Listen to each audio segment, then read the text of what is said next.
எல்லோருக்கும் வணக்கம். இன்றைக்கி வந்து ஒரு அருமையான சத்தான எல்லா பருப்பு வச்சு தான் நம்ம ஒரு தோசை செய்ய போகிறோம். நம்ம சேனலில் வந்து நிறைய இந்த மாதிரி வந்து நிறைய 5-6 ஐட்டம் பருப்புங்களாம் ஊற வச்சு செஞ்ச தோசைலாம் நிறையவே இருக்குது. அதையும் போய் பாருங்கள். ரொம்ப ஹெல்த்தியாகவும் இருக்கும். அதே மாதிரி சாப்பிட்றதுக்கும் அவ்வளோ சூப்பராக இருக்கும். வாரத்தில் ஒரு நாள் இந்த மாதிரி செஞ்சு சாப்பிட்டாவே அவ்வளோ டேஸ்ட்டு. அதே மாதிரி உடம்புக்கும் ரொம்ப நல்லது. நம்ம என்னென்ன எடுத்து வச்சுக்கிறோம், என்னென்ன ஊற வைக்க போகிறோன்றதை மட்டும் பார்க்கலாம். பாருங்கள், நான் இந்த மாதிரி சின்ன கப்பில் தான் எடுத்துக்கிறேன். கப்பு ஒரே அளவு இல்லாதனால நான் பெரிய கப்பில் கொட்டிக்கிட்டேன். ஏன்னா ஒரே அளவாக இருந்ததுன்னா நமக்கு தோசையும் வந்து நல்லாயிருக்கும். நான் இந்த கப்பில் வந்து ஒரு கப்பு வந்து பச்சை பயிறு, அதே அளவு தான் எல்லாமே. அந்த கப்பு மட்டும் வச்சுக்க. நீங்கள் எந்த டம்ளரோ கிண்ணமோ எது எடுத்துக்கிறீங்களோ அந்த அளவு எடுத்துங்க. பச்சை பயிறு ஒரு கப்பு, பாசிப்பருப்பு ஒரு கப்பு, வேர்க்கடலை ஒரு கப்பு, உளுத்தம்பருப்பு ஒரு கப்பு, மைசூர் பருப்பு இதை சேர்த்துங்க. இது ரொம்ப நல்லது. நம்ம ரேஷன்லலாம் முன்னெல்லாம் வாங்கினா நிறைய பேர் செய்யவே மாட்டாங்க. ஆனால் இதில் வந்து அவ்வளோ சத்து இருக்குது. நான் நிறையா வந்து பார்த்து நிறைய கேள்விப்பட்டு தான் இப்போ அதிகமாக நான் இந்த பருப்பு வாங்கி சேர்த்துக்கிறேன். பச்சரிசி ஒரு கப்பு, கடலைப்பருப்பு ஒரு கப்பு, 7 வகையான தானியம் தான் போட்டுக்கிறேன். அரிசி வந்து அதே அளவு போட்டுங்க, அதிகமாகலாம் வேணாம். ரொம்ப நல்லாயிருக்கு. இப்போ நம்ம நைட்டு டிஃபன் செய்கிறோன்னா காலையில் ஊற வச்சுடுங்க. காலையில் டிஃபன் செய்கிறோன்னா நைட்டு ஊற வச்சுடுங்க. ஏன்னா ஒரு 8 மணி நேரமாவது அது நல்லா ஊறினா தான் நம்ம தோசை வந்து அரைச்சி உடனே செய்வோம். அதனால் அந்த மாதிரி ஊற வச்சு செய்யுங்க. இது எல்லாமே ஒரே பாத்திரத்தில் போட்டு ஒரு 4-5 முறை கழுவி ஊற வச்சுக்கலாம். பாருங்கள், நான் எல்லாமே ஊற வச்சுட்டேன். 8 மணி நேரம் நல்லா 10 மணி நேரமாக ஆயிடுச்சு. நான் ஊற வச்சு நல்லா ஊறிடுச்சு. இப்போ நம்ம மிக்சியில் போட்டு கொஞ்சமாக இருக்கிறதுனால மிக்சியில் அரைச்சி போகிறேன். நல்லா நைஸாக அரைச்சிக்கங்க. நைஸாக அரைச்சி எடுத்துக்கலாம். கொஞ்சமாக தண்ணி சேர்த்து நல்லா நைஸாக அரைச்சிக்கலாம். பாருங்கள், இந்த மாதிரி நல்லா பஞ்சு மாதிரி நல்லா அரைச்சி எடுத்துக்கோங்க. இப்போ நம்ம தோசைலாம் செய்கிறப்ப ப்ராப்பராக வந்து எவ்வளோ நேரம் ஊற வைக்கணும், எவ்வளோ அளவு எல்லாமே தெளிவாக சொல்கிறோம்.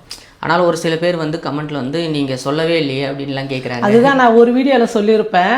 அதுக்கு கீழே வந்து அவங்க கமெண்ட் ஒருத்தர் கேட்டுக்கிறாங்க. இது வந்து அளவு சரியாக சொல்ல மாட்டாங்க. அது கீழே சொல்லிக்கிறாங்க. அவங்க கரெக்டாக அளவோட எப்படி செய்யணும் எப்படி பண்ணணும் சொல்கிறாங்க. அதை நீங்கள் வந்து பார்த்துருக்க மாட்டேன். அவங்களுக்கு பதில் கமெண்ட் வேறு ஒருத்தவங்க சொல்லியிருந்தாங்க. நான் இப்போவும் சொல்கிறேன். நீங்கள் நான் வந்து ஊற வைக்கிற நேரத்தை சொல்லும் போது நீங்கள் கொஞ்சம் ஓட்டிட்டிங்கன்னா கூட அது வந்து போயிடும். நான் எவ்வளோ நேரம் ஊற வைக்கிறேன் போயிடும். நீங்கள் வந்து இது வந்து நம்ம நல்லா செய்யணும், நல்லா டேஸ்ட்டாகவும் இருக்கணும், கரெக்டாக அளவோடு செய்யணும்னா வீடியோ வந்து ஃபுல்லாக பார்த்தா தான் உங்களுக்கு வந்து நான் எவ்வளோ அளவு எடுக்கிறேன், எவ்வளோ நேரம் ஊற வைக்கிறேன், அரைக்கிறேன், எப்படி அரைக்கிறது க்ளீனாக தெரியும். டிப்ஸுங்க கூட சொல்லுவாங்க. ஆமாம், அது வந்து கொஞ்சம் சரி.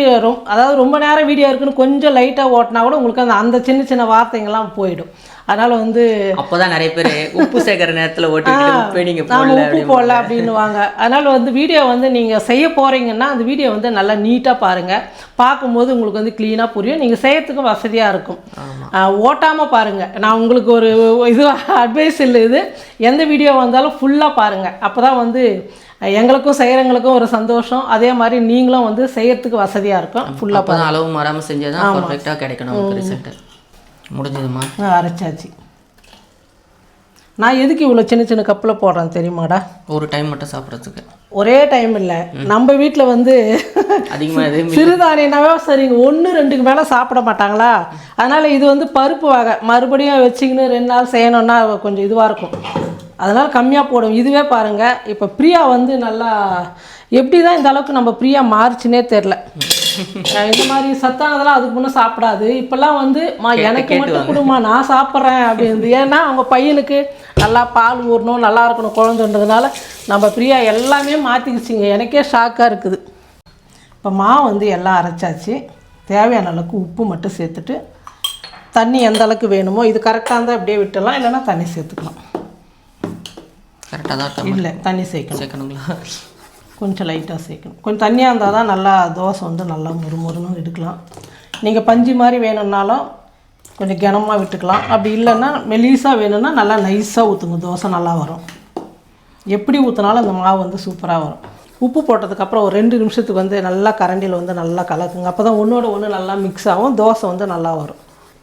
இது ஒரு பக்கம் அப்படியே இருக்கட்டும். நம்ம தோசைக்கல்ல வச்சுக்கலாம். சரி, இந்த தோசைக்கு வந்து நிறைய கார சட்னிலாம் செஞ்சுட்டோம் போகும். ஆமாம், இந்த டைம் ரொம்ப நாளுக்கு அப்புறம் நம்ம இந்த வேர்க்கடலை சட்னி செஞ்சிங்கன்னா நல்லாயிருக்கும். பிரியாவுக்கு வேர்க்கடலை சாப்பிடக்கூடாதுன்னு சொல்லிட்டு வேர்க்கடலை அதனால செய்யறதே இல்லை. தேங்காய் அதிகமாக சேர்த்துக்கிறது இல்லை, வேர்க்கடலையும் அதிகமாக. பிரியாவுக்கு வந்து நேற்று நைட்டு செஞ்ச சாம்பார் இல்லை, நான் முடிவு பண்ணிட்டேன். சாம்பார் இருக்குது. இன்னைக்கு வந்து நம்ம வேர்க்கடலை சட்னி மட்டும் செஞ்சுக்கலாம். ஒரு நாளாவது கொஞ்சம் டேஸ்ட்டாக சாப்பிட்லாமே. 2 மாதம் ஆயிடுச்சு. தோசைக்கல் நல்லா காஞ்சிடுச்சு. இப்போ நம்ம தோசை ஊற்றிக்கலாம். உங்களுக்கு எந்த அளவுக்கு பெருசாக வேணுமோ தோசைக்கல் நல்லா இருக்குதோ அந்த அளவுக்கு நைஸாக ஊற்றிக்குங்க. ரொம்ப ரொம்ப சூப்பராக வரும். ஏம்மா நீங்கள் ஊற்றுற அந்த தோசை இவ்வளோ நைஸாக ஊற்றுறன்னு சொல்லிட்டு பெருசாக ஊற்றுறீங்களா? ஒரு கரண்டி மாவு 2 கரண்டி மாவு அப்படியே 2 தோசைக்கு வயிறு ஃபுல்லாகிடுது. பிரியா வந்து எங்களை குறை சொல்கிறீங்க. 3 தோசை சாப்பிடுமா நார்மலாக வந்து. இப்போ வந்து 2 தோசை தான். ஏன்னா நான் இந்த கரண்டியில் வந்து 2 கரண்டி மாவு ஊற்றுறேன். இட்லின்னா 1 கரண்டி தான் ஊற்றுவேன். அப்போ என்ன ஆகுது, 2 தோசைக்கு வந்து 4 இட்லி கணக்காகுதா. அதனால் வந்து இப்போல்லாம் எல்லாருமே அப்பா கூட அவ்வளோதான், நீ ஊற்றுற தோசைக்கு வந்து எனக்கு 2 போதும்ப்பா, அதிகமாக வேணாம் அப்படின்வாங்க.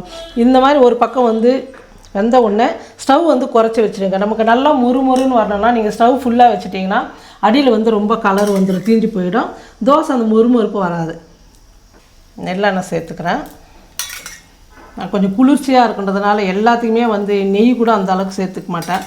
பாருங்கள், ஒரு பக்கம் நல்லா வெந்துடுச்சு. இப்போ திருப்பி போட்டுக்கலாம்.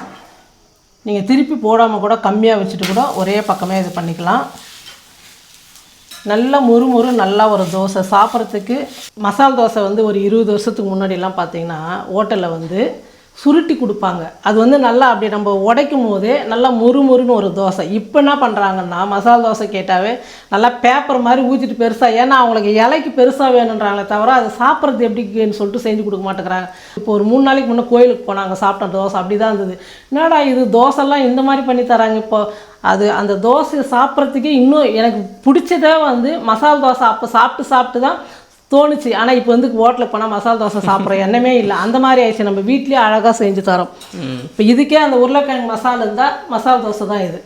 உள்ளே வச்சாலே போதும் மசாலா. ஆமாம், இப்போ நல்லா 2 பக்கம் வந்துடுச்சு. இப்போ நான் பாருங்கள் அதே மசால் தோசை மாதிரியே நான் உங்களுக்கு உருட்டி காமிக்கிறேன். பாருங்கள், உருட்டும் போதே பாருங்கள் நமக்கு எப்படி மொறுன்னு வருதா சவுண்டு. அவ்வளோதான். இதில் ஒரு மசால் வச்சுட்டு ஒரு 2 சட்னி செஞ்சுட்டா நமக்கு சூப்பரான ஒரு சத்தான மசால் தோசை ரெடி. பாருங்கள் எப்படி இருக்கும். பாருங்கள் மசால் தோசை, மசால் தோசை இல்லை, அதுக்காக நான் சொல்கிறேன். நான் வேறு ஒன்றும் இல்லை. ரொம்ப அருமையாக இருக்கும். நம்ம பெரியவங்களுக்கும் வந்து வயசாவாவா வந்து எலும்பெல்லாம் வந்து சத்து குறையுதுன்னும் போது இந்த மாதிரி அடிக்கடிக்கு வாரத்தில் ஒரு நாள் எடுத்துக்கிட்டால் கூட போதும் நமக்கு. குழந்தைங்களுக்கு இந்த மாதிரி செஞ்சு கொடுங்க. சின்ன குழந்தைங்களுக்கெல்லாம் இப்போத்துலேருந்தே நம்ம சத்தானது கொடுத்து பழக்கம் பண்ணால் தான் நல்லாயிருக்கும்.